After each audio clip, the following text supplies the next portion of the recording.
Palavra da Verdade, com Hernandes Dias Lopes. Meus amados irmãos, nós vamos abrir a Palavra de Deus no livro de Atos dos Apóstolos, capítulo 20. Faremos a leitura dos versos 7 ao verso 12. Atos 20, 7 a 12.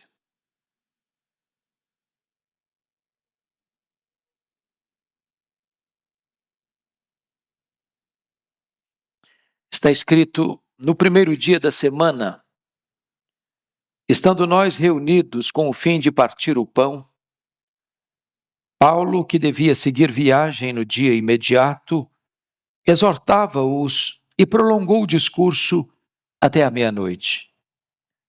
Havia muitas lâmpadas no cenáculo onde estávamos reunidos.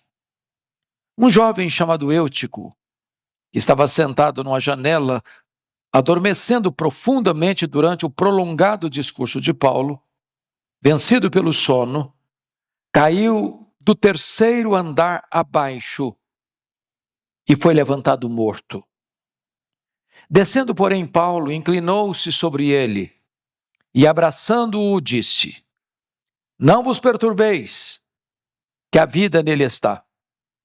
Subindo de novo, partiu o pão e comeu. E ainda lhes falou largamente até ao romper da alva, e assim partiu. Então conduziram vivo o rapaz e sentiram-se grandemente confortados. Amém. Eu gostaria de tratar deste assunto com os meus amados à luz desse texto, com o seguinte tema: saia da janela. Saia da janela. O apóstolo Paulo está empreendendo a sua segunda viagem missionária e ele, quando queria ir para a Ásia, o Espírito de Cristo impediu de entrar na Ásia. Ele escuta em Troade uma voz de um varão macedônio dizendo: passa a Macedônia e ajuda-nos. E então ele entendeu que esta era a vontade de Deus e entrou na Macedônia. Entrou no Ocidente, entrou no que nós chamamos de Europa. E dali, de Troade, ele embarca, porque era uma cidade portuária, e desembarca em Neápolis, próximo de Filipos.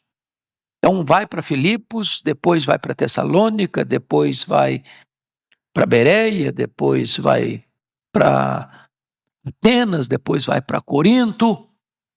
E ele depois empreende a terceira viagem missionária na Ásia, em Éfeso. E agora ele está retornando. Quando ele para na mesma cidade onde tiver a visão, em Troade. Ali já havia uma igreja. E ele aproveita o momento que haveria de embarcar no dia seguinte para reunir a igreja. Era domingo, era o dia do Senhor, primeiro dia da semana. A igreja estava reunida para celebrar a ceia. E diz o texto que Paulo prolongou no seu discurso. Um sermão longo.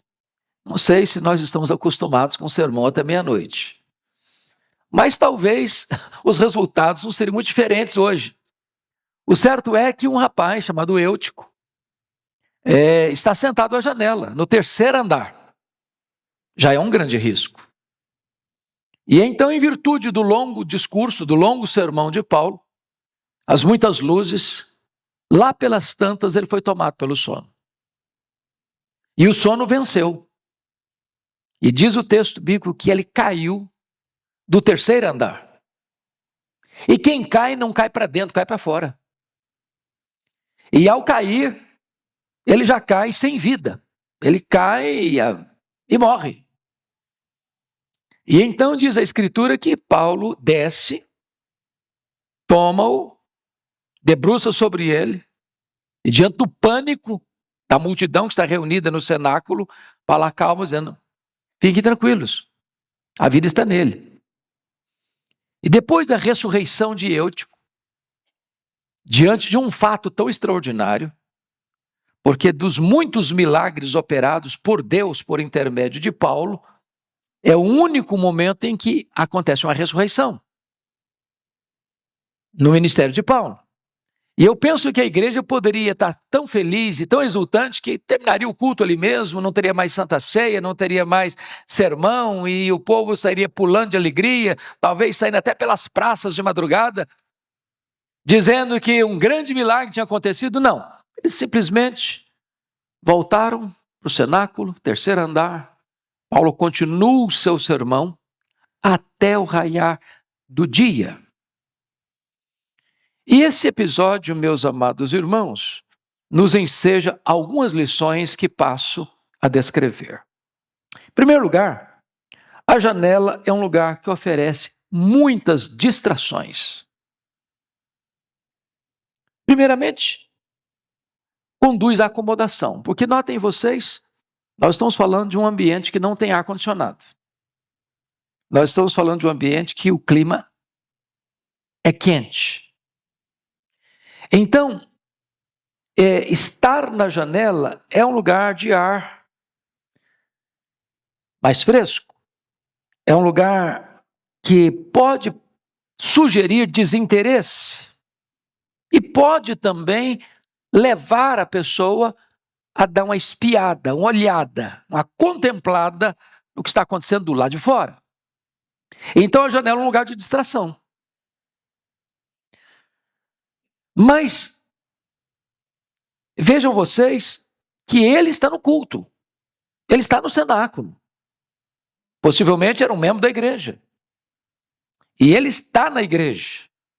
Mas ao mesmo tempo que ele está na igreja, ele está com um olhar para fora do culto, do acontecimento, da adoração. É como se ele tivesse experimentando o melhor do culto e o melhor do que está acontecendo na rua. A atenção dele está dividida. Diríamos nós, um pé na igreja, outro no mundo. E nessa conjuntura está aqui o grande problema. Porque isso é como aquela parábola que Jesus contou da semente que cai no meio do espinheiro.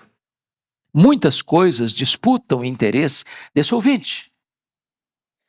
É a pessoa que não é focada. É a pessoa que vem para o culto, mas o corpo veio, mas a cabeça não veio totalmente. O coração não veio totalmente. Na mesma medida em que ele está presente, ele está ausente. Além disso, isso conduz a uma espécie de insatisfação interior. Num dado momento, o eutico desconectou-se com o culto. Num dado momento, o eutico parou de ouvir o apóstolo Paulo. Num dado momento, as coisas de dentro já não atraíam tanto mais. De repente, o que está do lado de fora, pulsando lá na rua, no movimento do vai e vem, é que capta a atenção dele. E ao perder o interesse dentro, ele vai se ligando ao que está fora. E esse é um risco ainda hoje. É o risco que aconteceu com o pródigo. Ele está na casa do pai, ele tem a mesa farta do pai, ele tem comunhão com o pai, ele tem a proteção do pai, ele tem o cuidado do pai. Mas de repente o coração dele já está do lado de fora da casa do pai.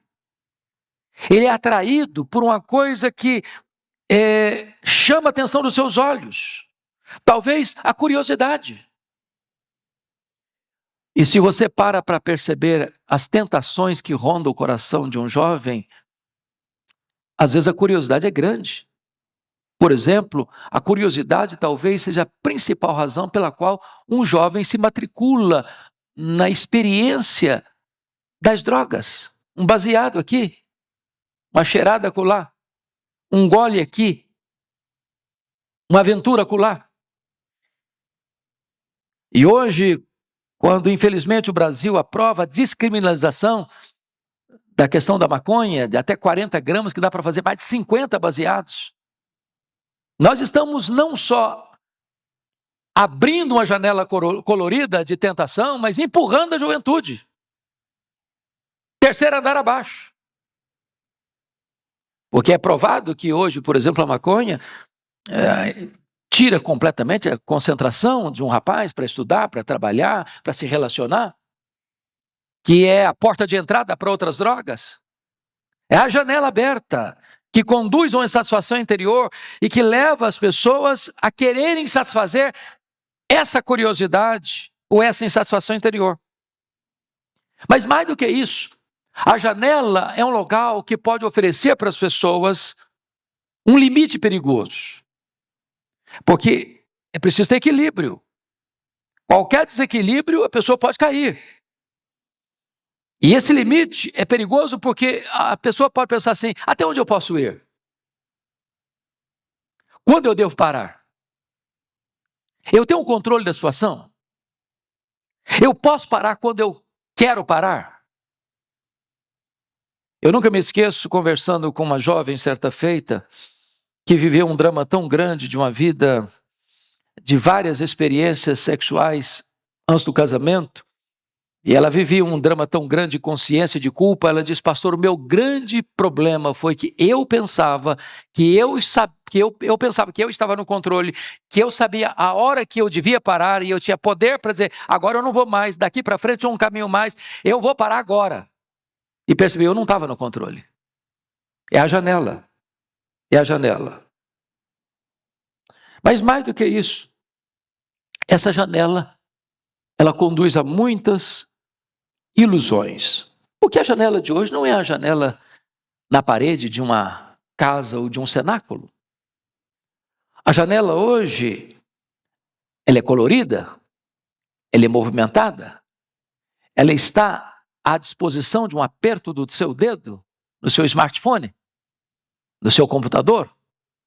É a internet, que oferece tantas cenas coloridas, tantas atrações perigosas, e tanta gente é capturada pela sedução dessa janela. Para a pornografia, para o sexo ilícito, para as aventuras, para os jogos perigosos.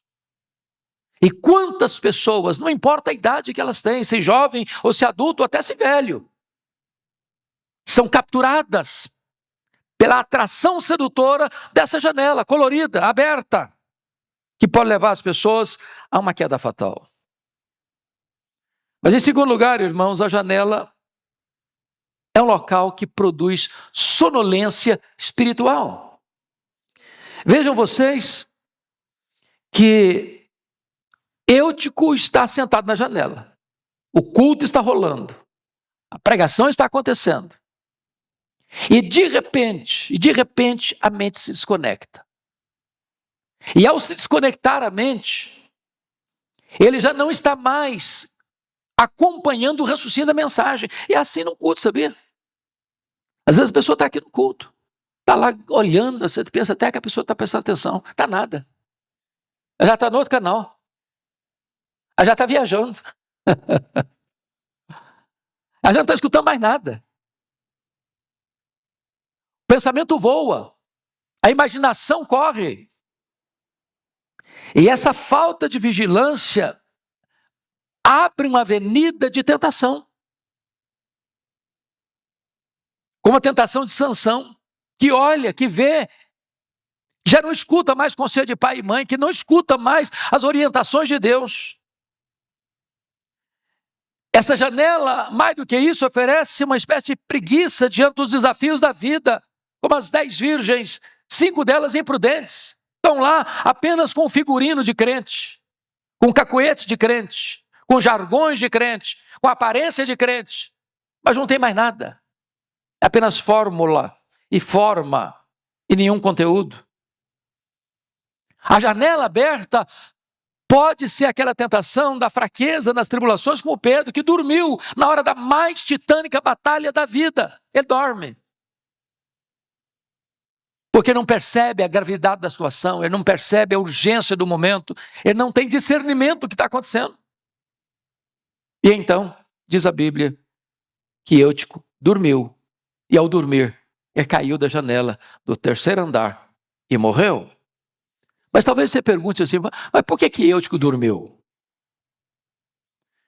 Em primeiro lugar, porque num dado momento, ele perdeu o interesse nas coisas de Deus. Meus irmãos, o diabo é muito sutil e o mundo é muito atrativo. O mundo é o sistema. E há muitas coisas atrativas. E o diabo, que conhece depois de Deus, talvez é o que mais nos investiga, ele sabe o nosso calcanhar de Aquiles, ele sabe o ponto vulnerável, ele sabe onde chega, ele sabe por onde tenta entrar numa brecha. Para uns é o sexo, para outros é a vaidade, para outros é o dinheiro, para outros é o poder. Não sei. E ele vai inserindo essas coisas, e tirando e roubando e desidratando o interesse pelas coisas de Deus. Por que Eutico dormiu?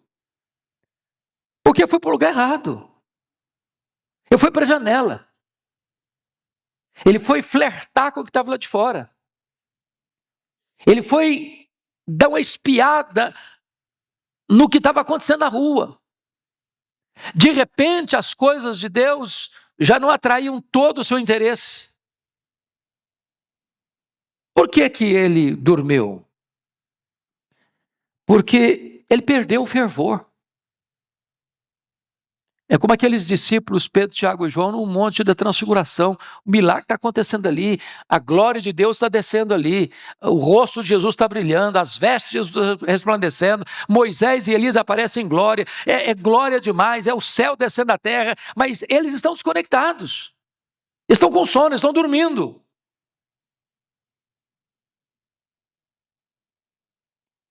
Poderíamos dizer, literalmente, que Eutico morreu de sono.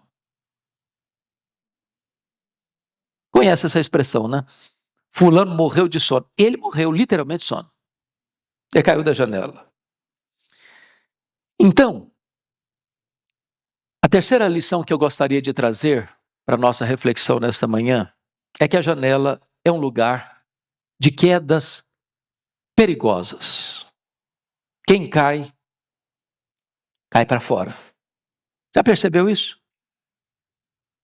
Dificilmente você vê uma pessoa na janela e cai para dentro, cai para fora. E quantas janelas, meus amados irmãos, podem levar a quedas terríveis? A Bíblia diz que um dia Davi estava passeando no terraço do seu palácio. E talvez, da janela da tentação, ele viu uma mulher. Apenas viu. E ele foi fisgado pela concupiscência dos olhos. E ele deu vazão àquela olhada que se transforma num desejo, que se transforma numa paixão violenta, que se transforma num caso, que se transforma numa encrenca, que se transforma num assassinato, que se transforma numa mentira velada, que se transforma num casamento conveniente, que se transforma numa culpa avassaladora, que se transforma numa tragédia para a sua família, por causa de uma janela tentadora na sua vida. Cuidado com a janela. Fuja da janela. E eu tenho certeza que você sabe do que eu estou falando. Cada um de nós aqui pode ter uma janela diferente, de tamanho diferente, de paisagem diferente, de cores diferentes, de apelos diferentes. Cuidado. Fuja dessa janela. O texto diz que Eutico caiu e morreu. Há muitas quedas.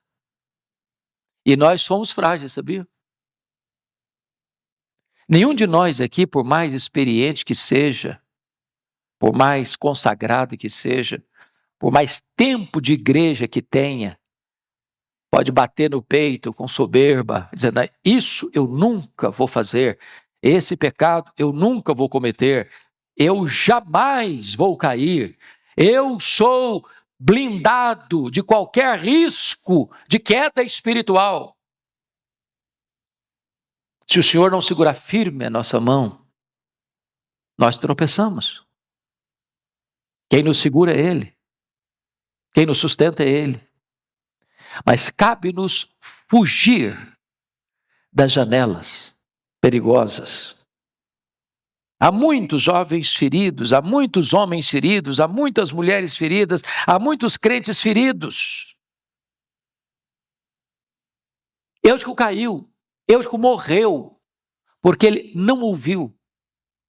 Eu imagino que o apóstolo Paulo, que tinha passado por Troade, e passado por Troade talvez mais de 5 anos. Ele passou 1 ano e meio em Corinto, ele passou 3 anos em Éfeso. Nós não sabemos exatamente o restante do tempo que ele passou nas outras cidades, mas foi pouco tempo. Então, era uma igreja que estava saudosa do apóstolo Paulo, era uma igreja que estava ávida de ouvir a palavra de Deus, é uma igreja que eu imagino que dá dizendo para Paulo, Paulo, não termina o sermão não termina não, Paulo, continua mais, fala mais, ô Paulo, nós queremos ouvir mais, e chegou a meia-noite e o povo quer mais, mas alguém naquele culto não quer mais, alguém naquele culto não quer mais ouvir, ou alguém naquele culto não tem mais capacidade de ouvir. Alguém naquele culto está na janela e o sono chega porque ele se desconecta com o que está de dentro e agora ele não tem mais outra opção a não ser se render ao sono e por causa do sono ele cai e ele morre. Quantas quedas hoje? Quantos fora da igreja hoje? Quantos que estão na igreja hoje mas estão dormindo? Desperta, ó tu que dormes! Quantos que já caíram e quantos que já estão mortos. Mas, finalmente, em último lugar, a janela é um lugar para ser abandonado. O que eu acho bonito, pastor Arival, nesse texto, é que Paulo não acusa a igreja, nem mesmo passa um sermão no Eutico, depois que ele ressuscita. Não consta isso. Em vez de Paulo censurar, em vez de Paulo criticar, em vez de Paulo acusar, em vez de Paulo botar uma tonelada de culpa sobre o rapaz depois de ressuscitado, Paulo age. E Paulo demonstra o poder da ressurreição. Primeiro, Paulo desceu. Veja você comigo, versículo 10. Descendo, porém, Paulo inclinou-se sobre ele. O Eutico só se levantou porque o Paulo desceu. Tem hora que nós precisamos descer aos que caíram para socorrê-los. É triste quando você vê uma cena de alguém resvalando os pés e caindo, alguém numa janela e caindo, todo mundo começa a apedrejar. Todo mundo começa a massacrar ainda mais. Às vezes a impiedade daqueles que não caíram com os que caíram é um ato que não revela graça. Nós não podemos ser um exército que massacra e mata ainda mais os que caíram e estão feridos.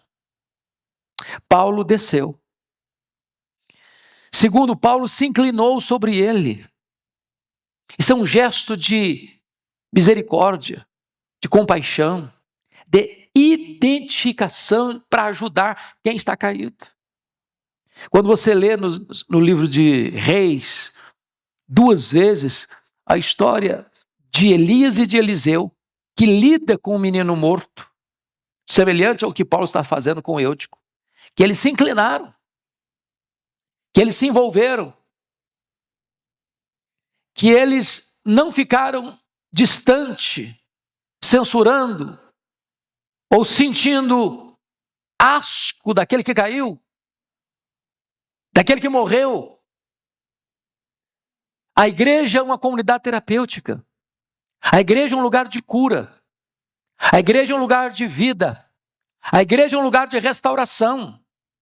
E Paulo está nos ensinando aqui a necessidade de nós descermos e nos inclinarmos sobre aqueles que estão machucados, feridos e até mortos nos seus delitos e pecados. Mas mais, você pode notar no verso 10 que Paulo fez mais do que descer e inclinar-se. Ele abraçou. Não é fugir, não é condenar. Abraçar. Não é fácil abraçar um defunto. Mas Paulo fez isso. Ele creu no poder da ressurreição. Há muitas pessoas hoje, meus irmãos, que estão mortas, mas que podem receber vida. Mas que podem ressuscitar no poder do nome de Jesus. E a igreja é esse lugar onde os mortos recebem vida. Louvado seja o Senhor.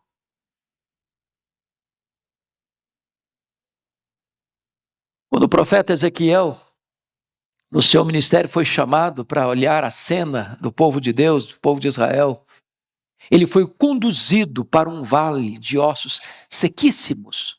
E lá na cena tem duas coisas. A primeira coisa, ele foi levado para o centro do vale.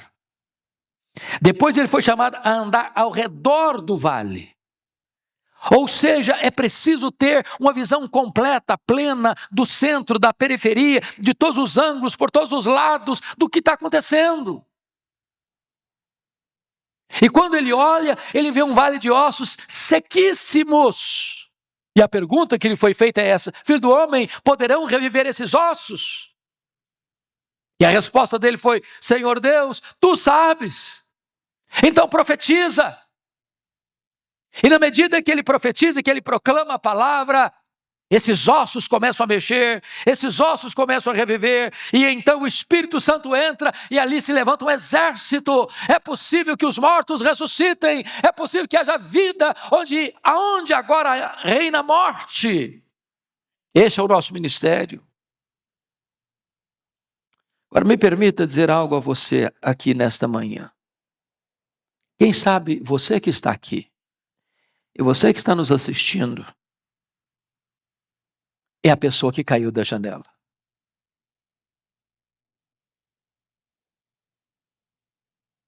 Você sabe do que eu estou falando?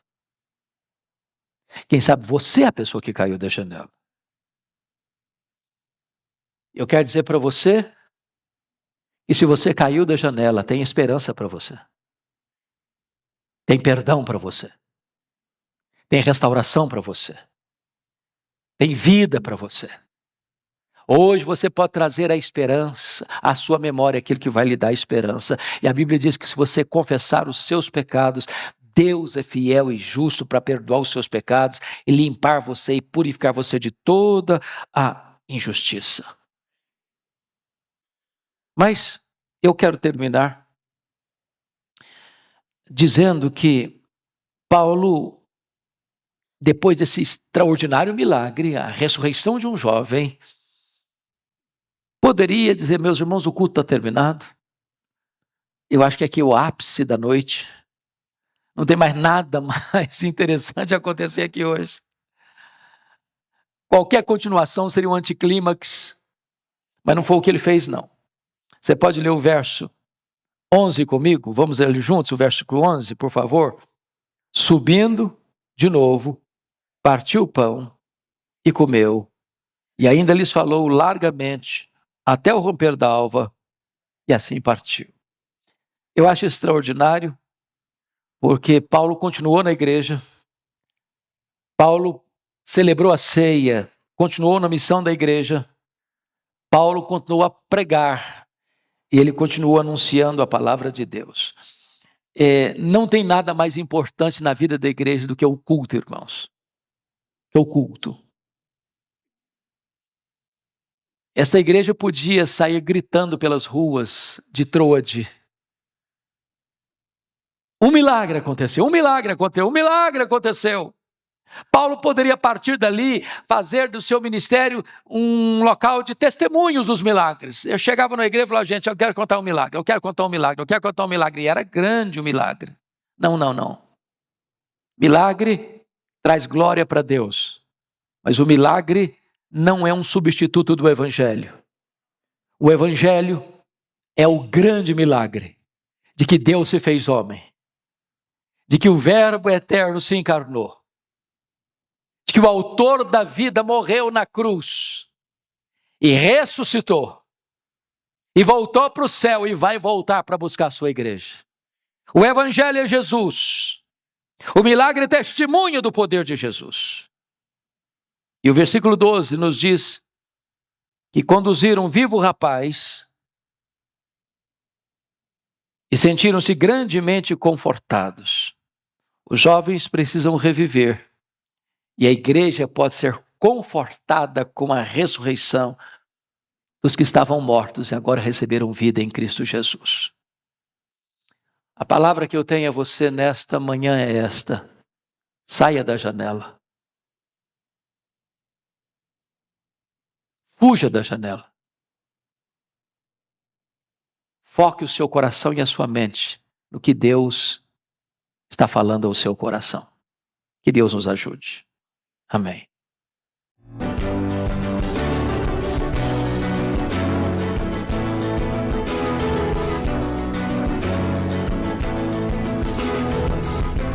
Palavra da Verdade, com Hernandes Dias Lopes.